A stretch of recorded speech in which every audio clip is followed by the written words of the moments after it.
Son imágenes que nos sirven para poder repasar, estudiar. En esta imagen estamos viendo, por ejemplo, el hueso hioides, cuerpo del hueso hioides, astas menores, astas mayores. Acá se ven 3 músculos infrahioideos y 3 músculos suprahioideos. Los músculos infrahioideos que ya los conocemos, el esternohioideo, homohioideo y tiroideo. Aquí faltaría el esternotiroideo, que como no tiene inserciones en el hioides, no se le ve. El esternotiroideo y el tiroideo forman el rombo de la traqueostomía. El homohioideo es el músculo que tiene 2 vientres, uno superior, otro inferior, separados por un tendón intermedio que se encuentra detrás del esternocleidomastoideo. Los músculos suprahioideos que se ven acá son el genioideo, milohioideo, digástrico y el estilohioideo. Son músculos suprahioideos. Vamos a estudiar sus inserciones. Estos músculos, observen, iogloso, condrogloso y geniogloso. Esta palabra gloso significa lengua. Son músculos de la lengua. Los vamos a estudiar cuando estudiemos lengua. Y este otro músculo constrictor medio de la faringe es uno de los 6 músculos que vamos a estudiar cuando hagamos faringe.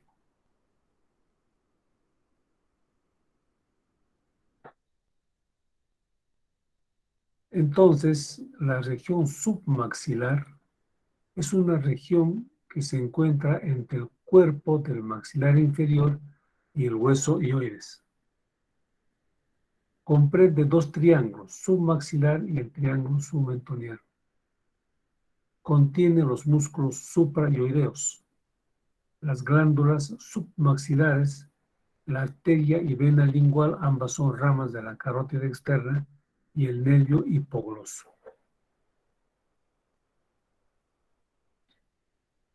Ya conocemos estos triángulos y también en parte el triángulo submaxilar y el submentoniano, que son parte de la región submaxilar. También dijimos que la región parotidia no pertenece al cuello. Ya habíamos nosotros señalado los límites del cuello, borde inferior de la mandíbula hasta el ángulo, y del ángulo a la apófisis mastoides. Este es el límite superior del cuello, por lo tanto la región parotidia queda por encima de esta línea y por lo tanto no pertenece al cuello. El triángulo submaxilar está formado entonces por el borde inferior de la mandíbula y el vientre anterior y posterior del digástrico. El triángulo submentoniano está formado por el cuerpo del hueso hioides y las dos porciones anteriores del digástrico.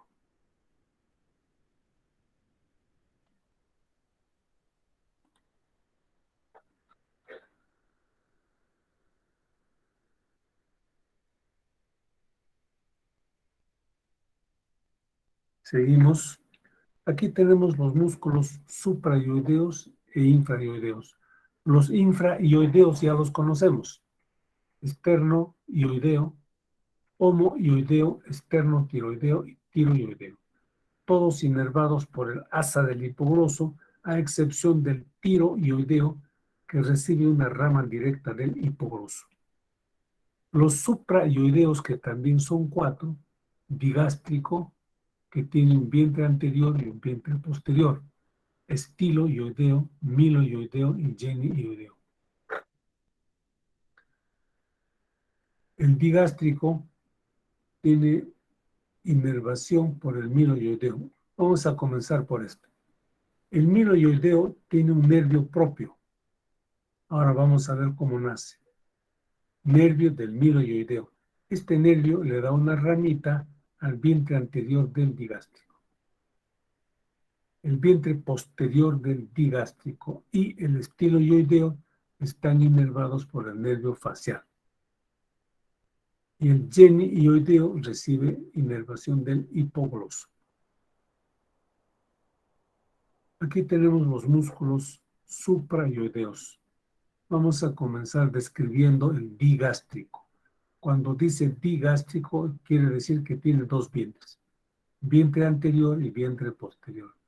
El vientre anterior comienza en la cara posterior de esta región del maxilar inferior. Aquí hay una pequeña fosita que se llama fosita digástrica. Allí comienza este vientre anterior del digástrico.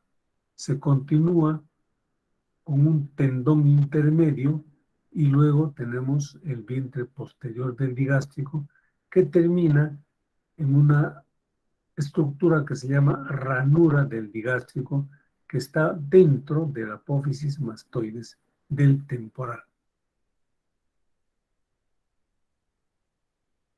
Luego tenemos el estiloioideo. Este es el apófisis mastoides. Un poquito adelante está la apófisis estiloides.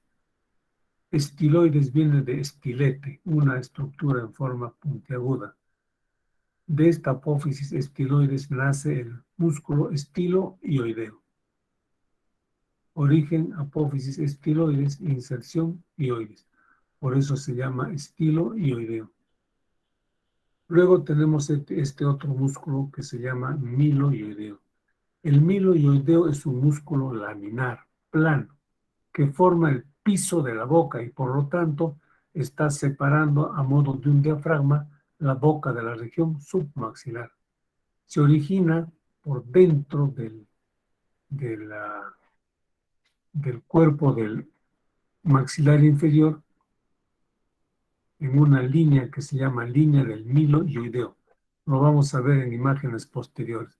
Se inserta en el cuerpo del ioides y en su rafe central, ¿no? Una especie de tendón intermedio que se llama rafe del miloioideo. El cuarto músculo es el que está aquí pintado con puntos separados, muy parecido al vientre anterior del digástrico. Pero el vientre anterior del digástrico, como puede verse acá, está por debajo del miloioideo. En cambio, el genioideo está encima del miloioideo. Se origina en unos tubérculos pequeñitos que se llaman apófisis geni, inferiores, y se insertan en el cuerpo del ioides. La cara interna del maxilar inferior nos muestra una serie de estructuras muy importantes para entender esta parte de la anatomía.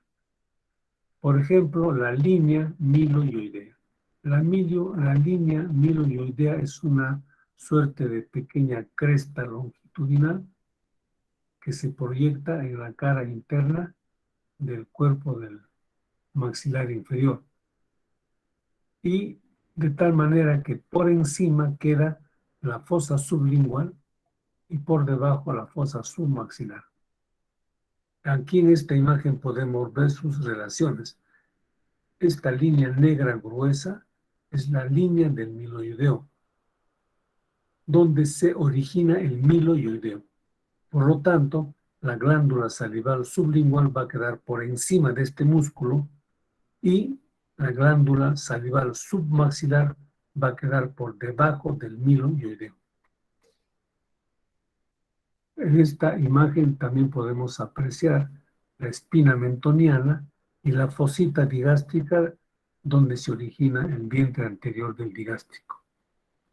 También podemos apreciar este agujero u orificio del conducto dentario y al costadito hacia abajo el surco del miloioideo.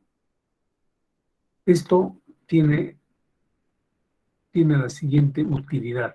Por este orificio ingresa el nervio y la arteria dentario inferior.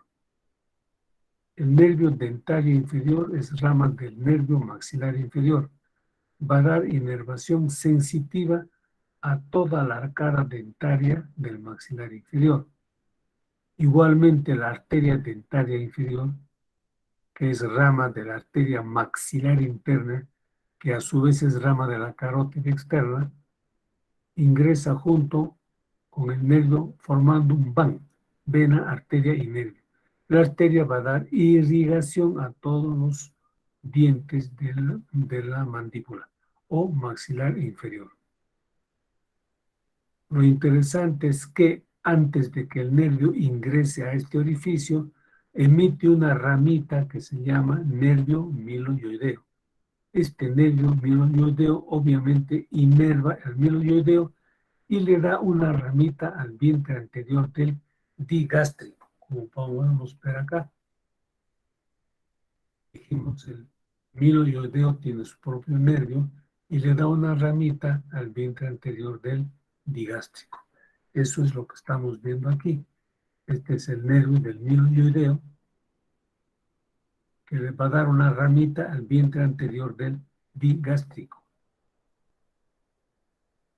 Otra imagen para apreciar la línea miloioidea donde se origina el músculo miloioideo. Acá tenemos las 4 apófisis Jenny, 2 inferiores, 2 superiores, la fosita del digástrico. Este es el cuerpo de la mandíbula, ángulo de la mandíbula y rama de la mandíbula. El orificio por donde ingresa el nervio dentario inferior, arteria dentaria inferior, y el surco del miloioideo, surco miloioideo para el nervio y arteria miloioidea.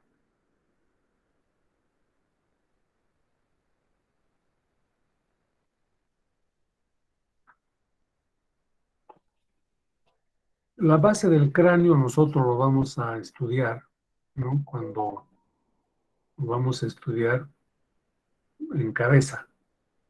Pero, mientras tanto, vamos a ya ver algunos aspectos que nos van a ayudar a interpretar la región anatómica que estamos estudiando. En primer lugar, vean, acá tenemos la apófisis mastoides del temporal y hacia adelante la apófisis estiloides. Entre la apófisis mastoides y la apófisis estiloides hay un pequeño agujerito que se llama agujero estilomastoideo. Justamente se llama así porque queda entre la apófisis estiloides y mastoides. Agujero estilomastoideo. Por aquí emerge el nervio facial, séptimo par craneal. También vemos acá el orificio auditivo externo, un poquito adelante,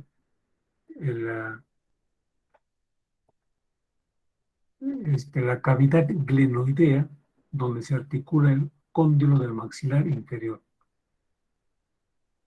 El agujero magno o agujero occipital, esto ya lo conocemos, es el cóndilo del occipital, que se articula con la cavidad glenoidea del atlas. Delante hay un pequeño orificio que se llama agujero condilio anterior. También se le llama conducto del nervio hipogloso, porque justamente por allí emerge el nervio hipogloso. A su costado, ¿no? Nosotros podemos ver el conducto carotidio por donde ingresa la carótida interna y luego esta que se llama fosa yugular o agujero yugular, todo esto de acá. Por aquí sale la vena yugular como continuación del seno sigmoide del cráneo. Simplemente cambia de nombre. Entonces, a partir de aquí para abajo se llama vena yugular interna. Y sale con 3 nervios. Vamos a pintarlos acá, 1, 2, 3 nervios. Estos 3 nervios son el noveno, décimo y onceavo par. Glosofaringio, vago y espinal o accesorio. Y por acá sale el 12º par. Observen entonces que los últimos 4 pares craneales salen muy juntos. 3 salen por el agujero yugular y 1 por el condilo anterior. Pero los 4 están emergiendo del cráneo bastante juntos. Más adelante vamos a ver por qué es importante esto para podernos ubicar durante una disección.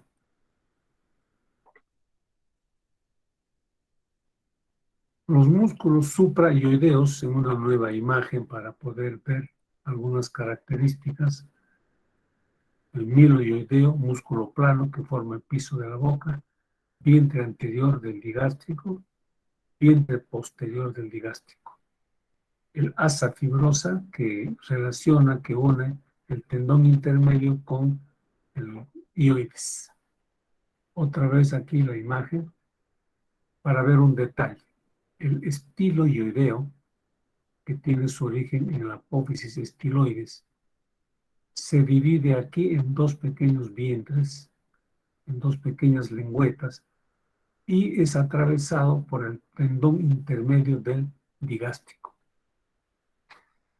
Hemos dicho que el estiloideo y el digástrico están inervados por el nervio facial. Ahora vamos a entender por qué es que son inervados por este nervio debido a su relación anatómica. Aquí tenemos la apófisis estiloides y aquí la apófisis mastoides. Este es el orificio auditivo externo. Entre la apófisis estiloides y la apófisis mastoides decíamos que queda el agujero estilomastoideo. No se ve en esta imagen, pero aproximadamente queda a la mitad entre ellos. Agujero estilomastoideo. Por aquí sale el nervio facial. El nervio facial es un nervio que se dirige a la cara. Da inervación motora a los músculos de la cara. Pero también da una ranita motora que va a dar inervación al estiloideo y al vientre posterior del digástrico.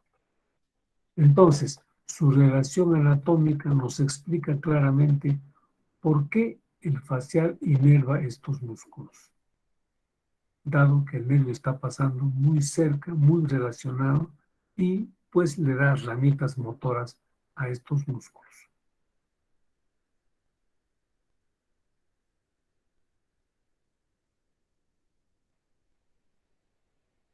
Más abajo también podemos ver los músculos infraioideos.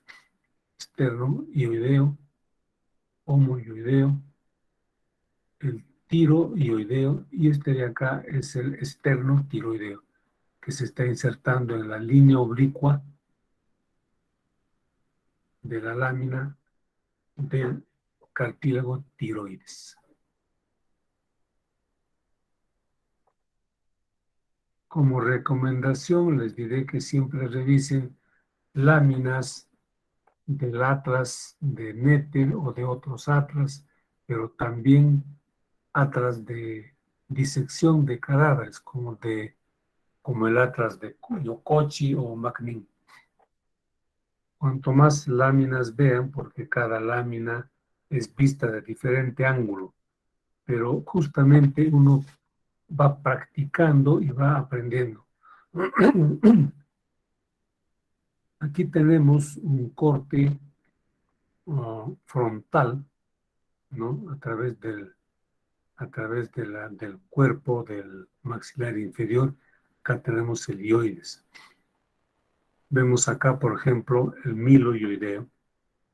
El miloioideo es un músculo que forma el piso de la boca y está dividiendo, está limitando la boca de la región submaxilar.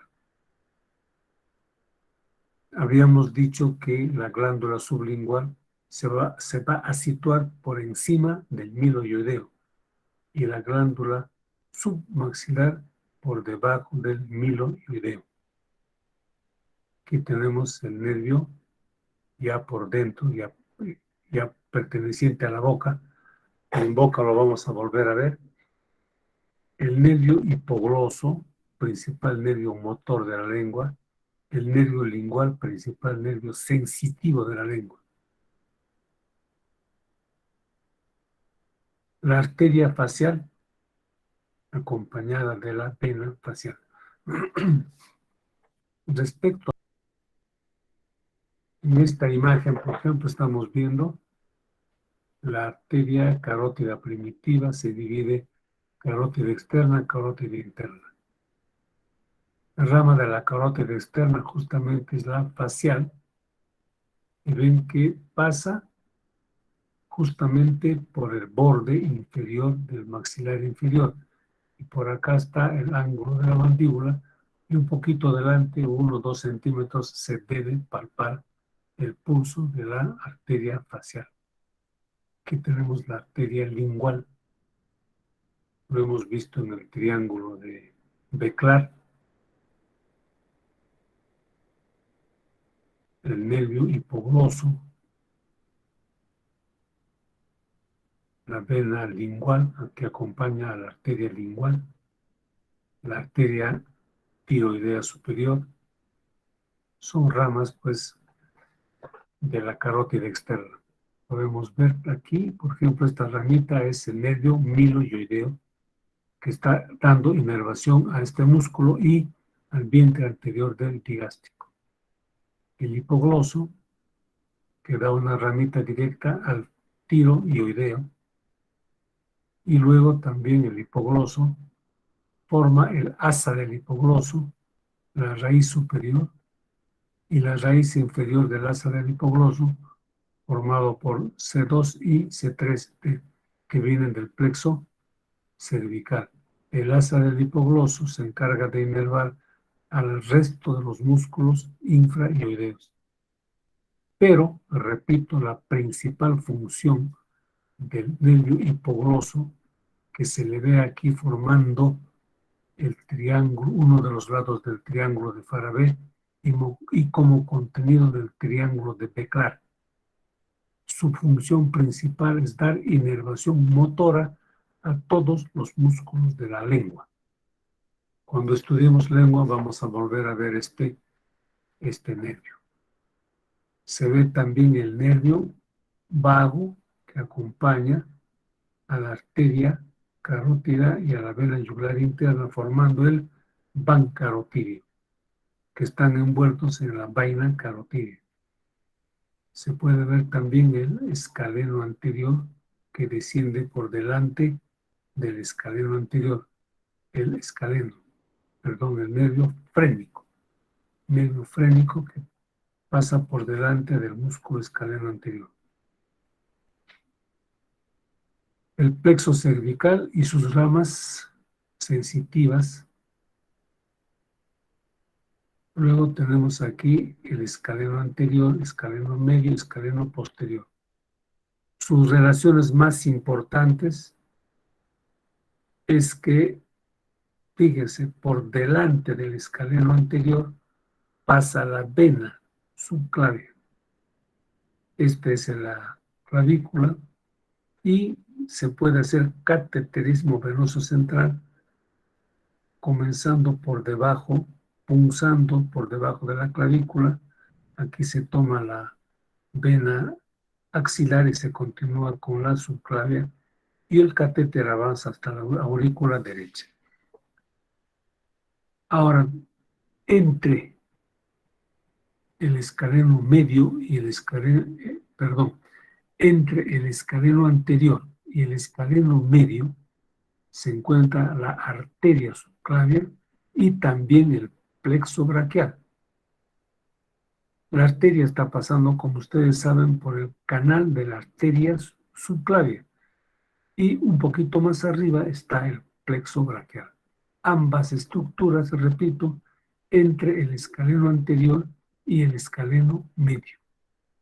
Delante del escaleno anterior, nervio frénico. Delante del escaleno anterior está pasando por encima de la primera costilla, por el canal de la vena subclavia, justamente la vena subclavia.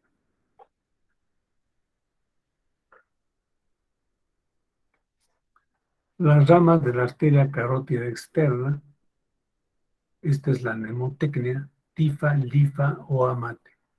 Las reglas de mnemotécnica o mnemotecnias se llaman técnicas de memorización. Esas las puede inventar cada uno. Prácticamente es como personalizar vuestra memoria. Pero hay algunas que podemos utilizarla, como en este caso, tiroidea inferior, faringe ascendente, lingual, facial, occipital.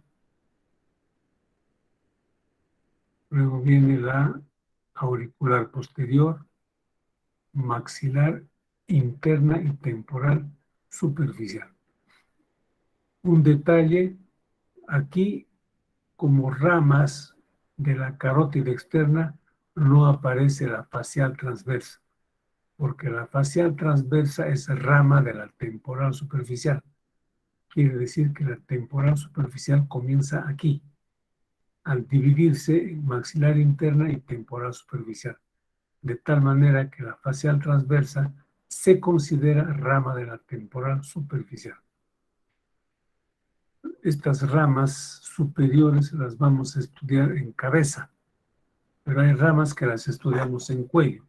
Por ejemplo, la arteria tiroidea superior. Lo vamos a estudiar cuando hagamos glándula tiroides y laringe faringe. La arteria lingual la estudiamos cuando estudiamos lengua, en cabeza, pero ya estamos viendo en parte, por ejemplo, que la encontramos en el triángulo de Beclar, muy importante para poderlo ligar en casos de hemorragias incoercibles de la lengua por traumatismo. Algún detalle también hemos visto de la arteria facial, porque podemos palpar en el borde inferior por delante del ángulo de la mandíbula. La faringe ascendente es una de varias arterias que irrigan la faringe. Cuando hagamos faringe también la vamos a estudiar. Y la arteria occipital, que es una arteria destinada a irrigar la o parte de la nuca. También la vamos a ver cuando estudiemos región posterior del cuello. Otra imagen en donde podemos observar algunos detalles como las ramas de la subclavia, ramas de la subclavia, la maxilar, perdón, la mamaria interna o torácica interna, la vertebral que asciende por los agujeros vertebrales, astegatras, acá se incurva 90 grados, ambas ingresan derecha e izquierda vertebrales y se unen formando el tronco vacinar. Otra arteria como el tronco tiro cervical o tronco tiro bicérvico escapular, que da origen principalmente a la arteria tiroidea inferior. La arteria intercostal, tronco costocervical, que va a dar las ramas cervical profunda y arteria intercostal superior. Y luego el escapular descendente. Son ramas de la subclavia. Igualmente podemos reconocer algunas ramas de la carótida externa, como la tiroidea superior. Fíjense, la tiroidea superior va a la tiroides y da una ramita para la tiroides. La faringe ascendente, la arteria lingual, la arteria facial, ya sabemos dónde palparla. La occipital, no son ramas del cuello de esta importante arteria. Ya en cabeza estudiaremos, por ejemplo, esta rama que es la maxilar interna. Esta rama, fíjense, esta es la rama de la mandíbula. La maxilar interna se llama así maxilar interna porque pasa por la cara interna de la rama del maxilar inferior. Da entre 14 y 17 ramas. Fíjense, una ramita está ingresando, que ya la conocemos, la dentaria inferior.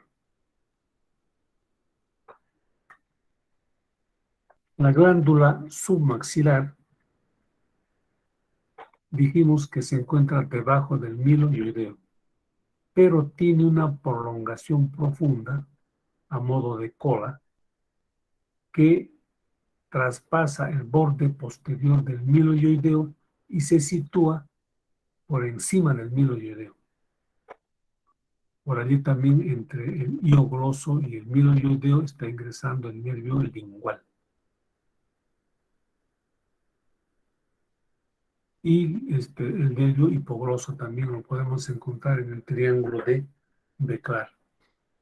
Una imagen donde podemos ver la glándula submaxilar y su prolongación profunda que dijimos traspasa el borde posterior del miloioideo y parte se sitúa por encima. El que sí está verdaderamente por encima es la glándula sublingual. También se puede observar aquí la glándula, el conducto de la glándula submaxilar, que también se llama conducto de Wharton. Termina en la parte inferior, en el piso de la boca, debajo de la lengua. Tenemos, este es el nervio maxilar inferior. El nervio maxilar inferior, que es una de las 3 ramas del trigémino, el nervio lingual, sensitivo para la lengua, y el nervio dentario inferior o alveolar inferior, junto con la arteria, están ingresando al maxilar inferior las ramitas para el miloioideo. Este es el músculo genioideo, que dijimos se parece al vientre anterior del digástrico, pero este se sitúa por encima del miloioideo. Se origina en las apófisis inferiores y se inserta en el cuerpo del hueso hioides.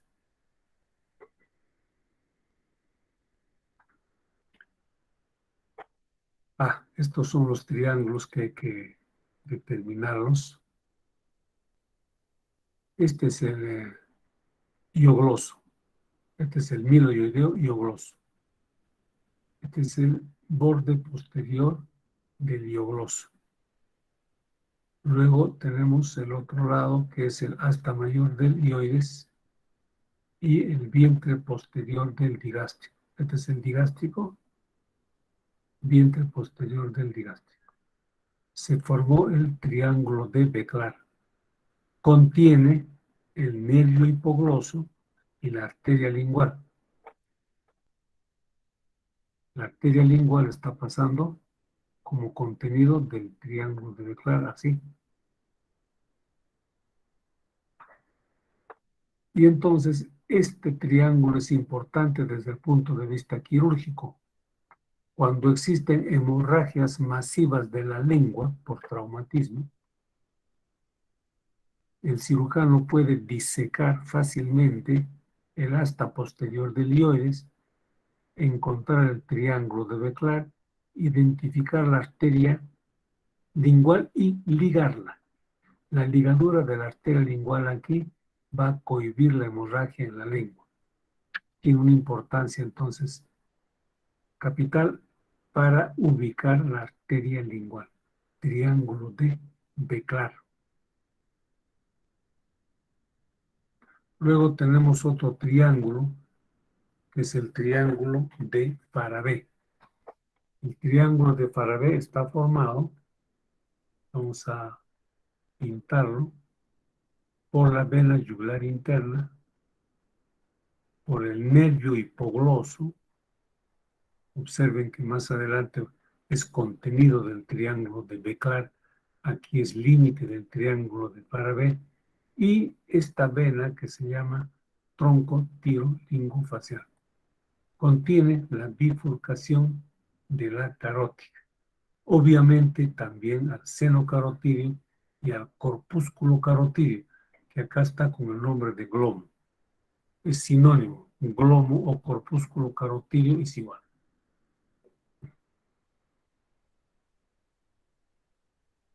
Estos triángulos, ¿no?, nos van a servir para ubicar las estructuras en el momento de la disección y obviamente más adelante al hacer procedimientos quirúrgicos.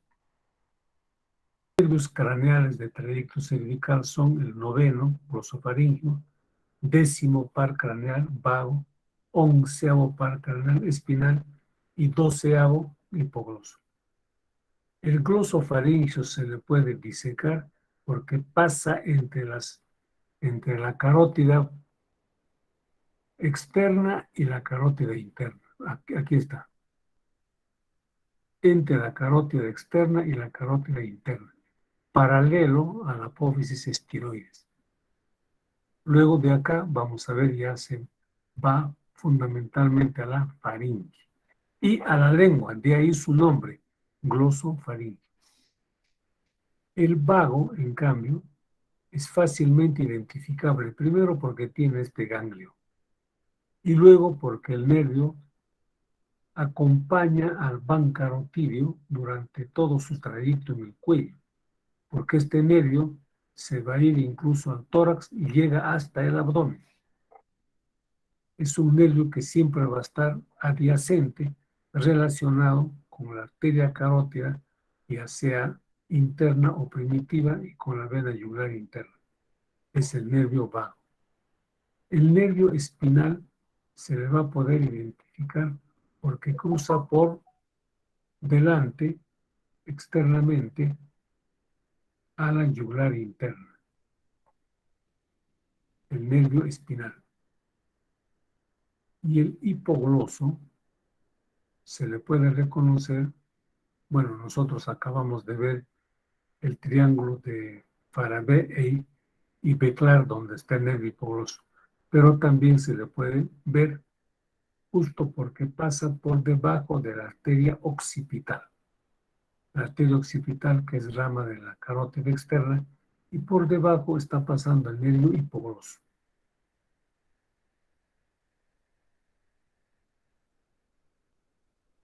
El nervio vago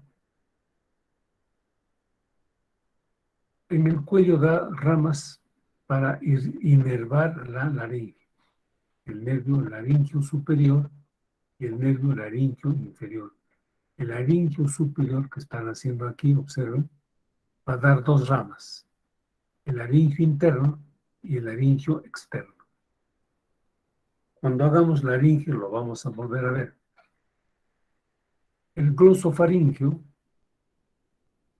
aparte de ramas motoras y sensitivas, como dijimos ya anteriormente, va a dar también una rama para el seno carotídeo. Es una rama sensitiva que pertenece al sistema autónomo. Ya hemos dicho que inerva el seno carotídeo y el corpúsculo carotídeo, entre otras ramas que tiene el glosofaringio. El glosofaringio, el nervio glosofaringio tiene hasta 5 tipos de fibras nerviosas. Sensitivo general. ¿Qué significa sensitivo general? Es la sensibilidad que nos da la sensación de tacto, dolor, calor y frío. Esas 4 sensaciones da la sensibilidad general. Esta sensibilidad general da inervación entonces a la mucosa de la faringe, a la amígdala palatina, al tercio posterior de la lengua, a la trompa auditiva y al oído medio. Acabamos de ver que también da rama del sistema autónomo para el seno y para el corpúsculo carotídeos. Ya en clase anterior hemos visto que el seno y el corpúsculo carotídeo tiene receptores sensoriales, ¿no? Para la presión arterial y para la concentración de oxígeno. O sea, uno es el seno carotídeo es baroreceptor y el corpúsculo es quimioreceptor. Estos receptores van a captar estas variaciones en la presión y en la concentración de oxígeno. Esta información es enviada al tronco encefálico. Hay un músculo estilofaringio que es inervado por el glosofaringio. Tiene una rama motora. Esta rama es voluntaria. Desde el punto de vista parasimpático, también envía fibras parasimpáticas secretomotoras para la glándula parótida. Esta es, esta es una parasimpática, pero es eferente. En cambio, esta es aferente. Ambos son del sistema nervioso autónomo. Y finalmente da sensibilidad gustativa al tercio posterior de la lengua.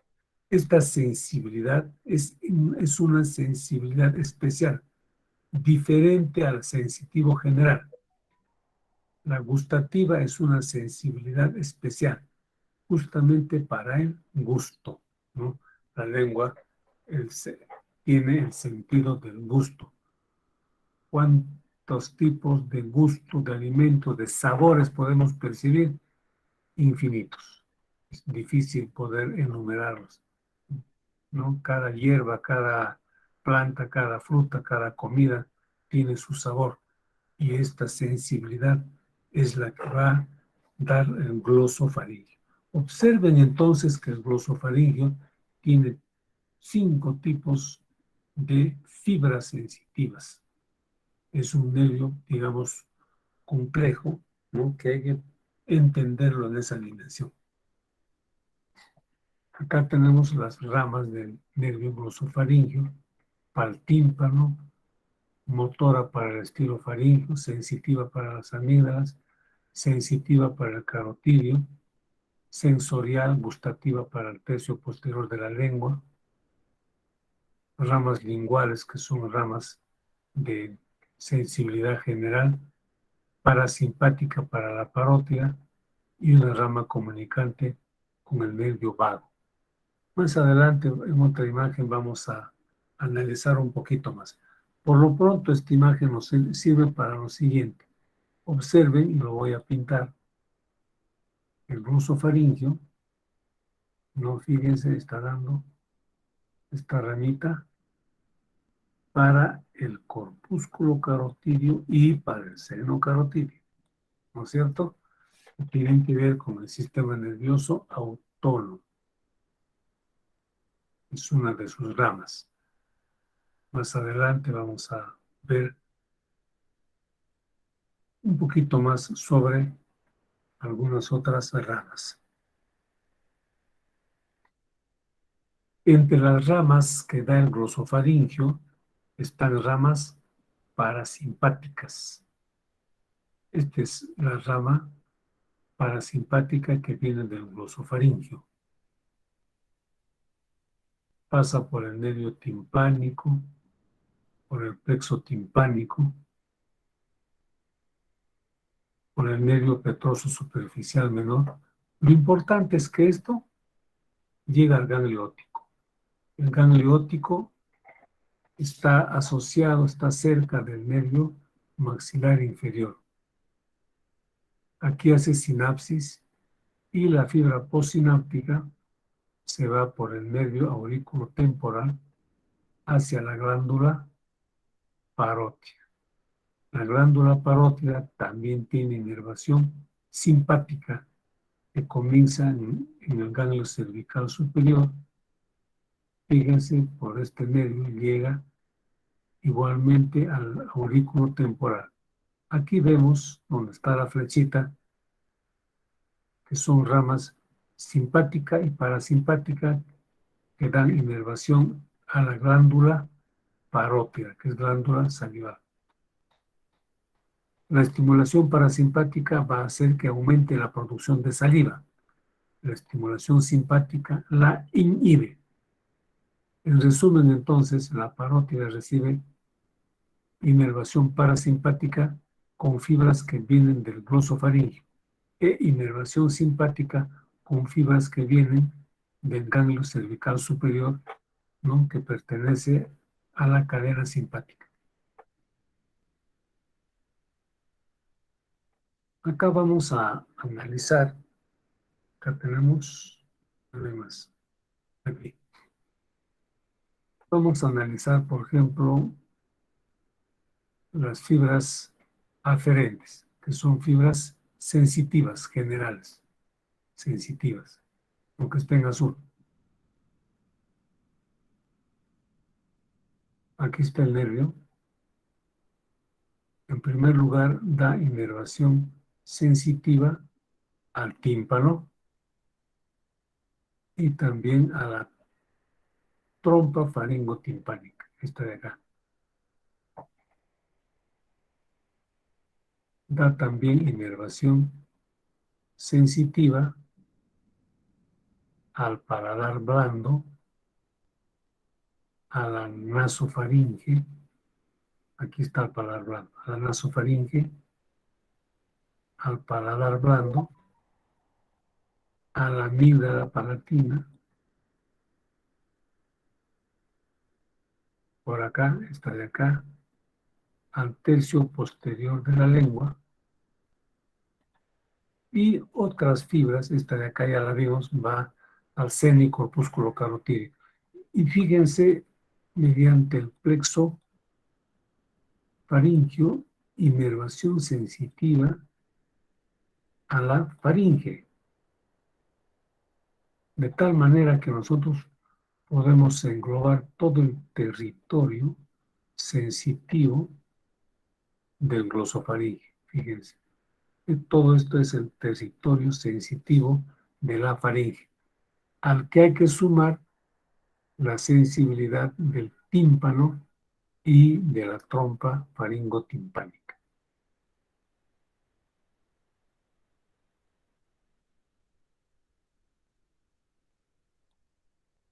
Podemos ver también en fibras eferentes. La fibra eferente prácticamente es solo color rojo, prácticamente solo para el estilo faríngeo, nada más. Y hay otras fibras parasimpáticas. Esta es parasimpática, pasa por el plexo timpánico, gangliótico. Del gangliótico al nervio aurículo temporal, glándula parótida.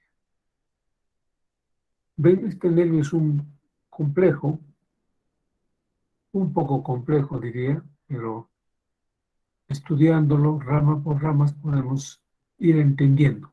Pero creo que la clave para poder entender es saber esto, ¿no?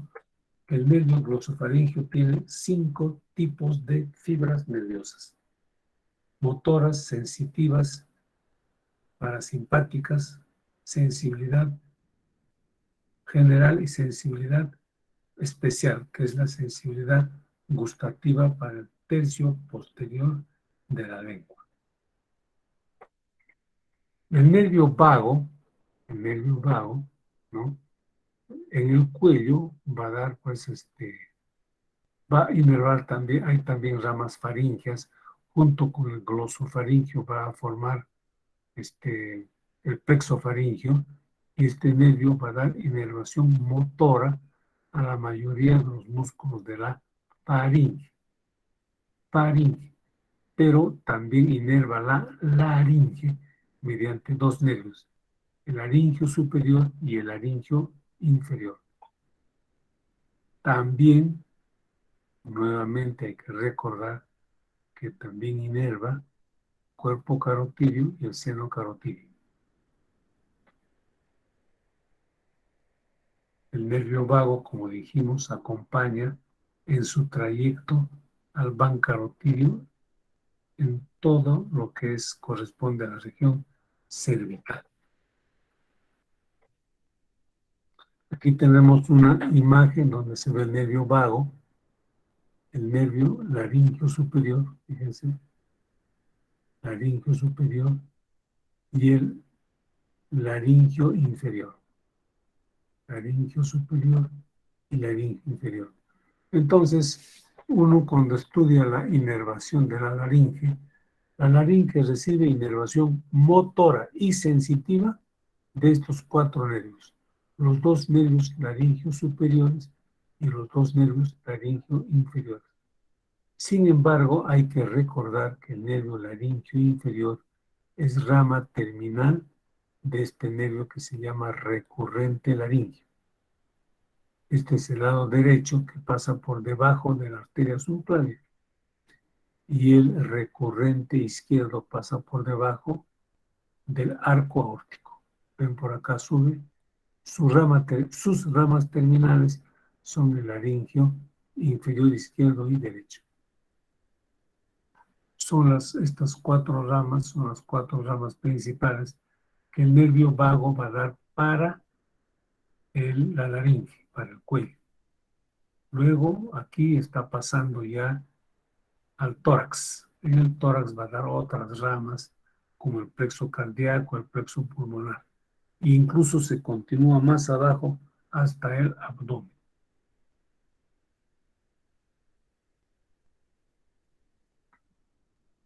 El nervio espinal, dijimos, es un nervio sencillo.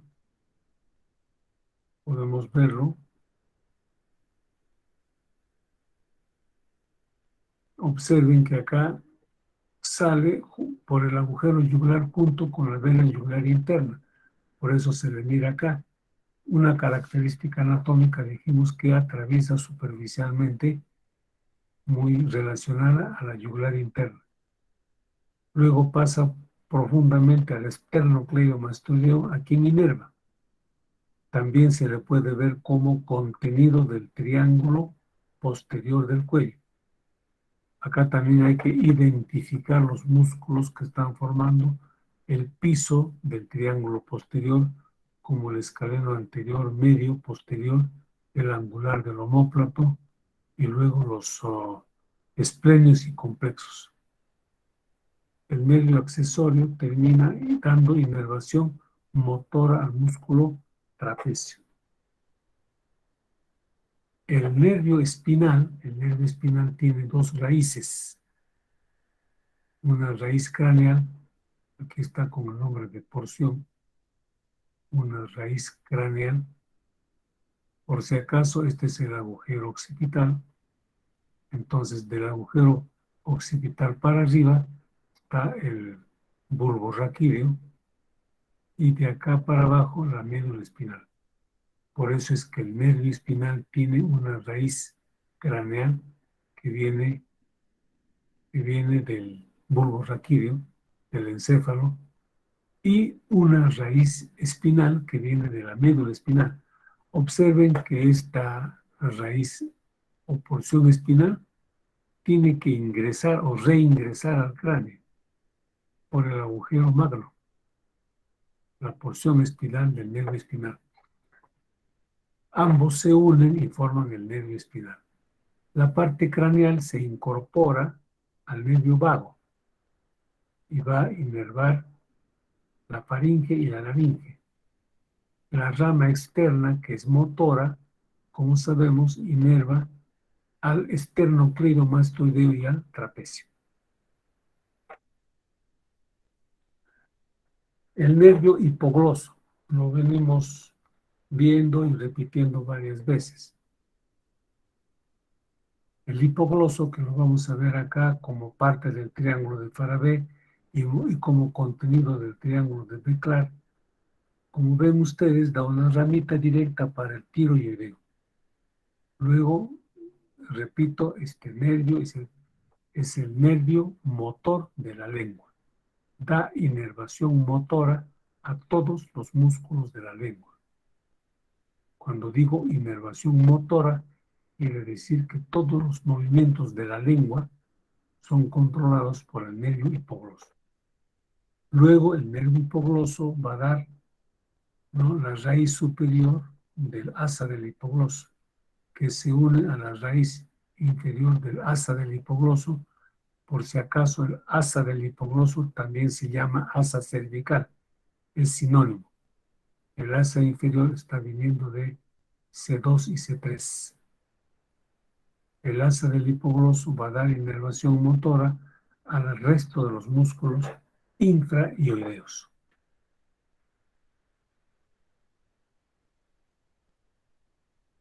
Aquí vemos en esta imagen el nervio hipogloso. Fíjense, su principal función va a ser con la lengua. Inervación motora a todos los músculos de la lengua. Aquí puede apreciarse esta raíz, esta ramita para el tiroideo, y mediante el asa del hipogloso dar inervación motora al resto de los músculos infrahioideos.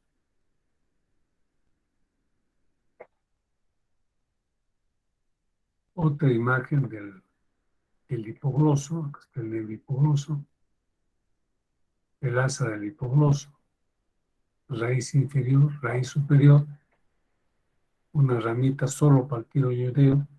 Recordemos que el genioideo también recibe rama motora del hipogloso, y el resto secciones en diferentes posiciones y diferentes libros. En parte para el examen, pero fundamentalmente como una práctica de ir relacionando, ¿no?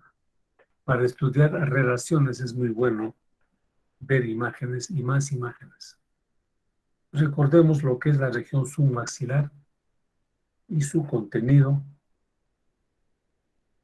La región submaxilar contiene al triángulo submaxilar y al triángulo submentoniano. El triángulo submaxilar contiene principalmente la glándula submaxilar. Los músculos supra e infrahioideos, que hay que conocer sus inserciones y su inervación. Sus inserciones de cada uno de los músculos y sus características. La cara interna del maxilar inferior, es importante conocer algunos detalles anatómicos que nos van a permitir recordar, ¿no? Como por ejemplo el nervio del miloioideo, y cómo por su cercanía este nervio va a dar inervación también al vientre anterior del digástrico. Las características de la base del cráneo que nos han permitido también relacionar los últimos 4 nervios craneales que emergen bastante juntos al salir del cráneo. El agujero estilomastoideo, por donde emerge el nervio facial. Algunas características de estos músculos y del agujero estilomastoideo. Igualmente acá para reconocer el pan dentario inferior, y también que la glándula sublingual está por encima y la submaxilar debajo del miloioideo.